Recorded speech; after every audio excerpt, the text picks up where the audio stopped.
Hello everyone, today we are going to be talking about a herbal treatment for gonorrhea. Gonorrhea, we all know, everybody knows, gonorrhea, or most people know gonorrhea. So basically you need to get the leaves called, it's called Senna alata.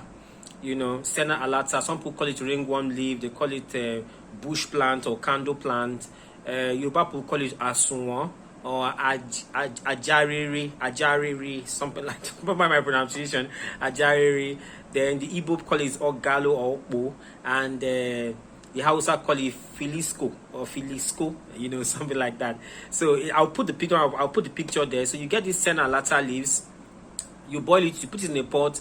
Enough of it. You put garlic. So the garlic, you remove the back of the garlic, and then you press the garlic, just like as if you want to grate it, or just use something to heat it so that the garlic is bleeding, so it brings that sweaty liquid out. And then enough of the garlic, as much as you want. And you take onion. You can take the onion and slice it into rings. Maybe 1 or 2 onion is okay. You put it into the pot. You put enough water.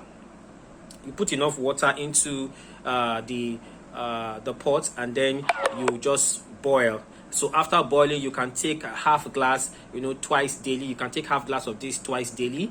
You can take this for 2 to 3 weeks. This will definitely cure gonorrhea.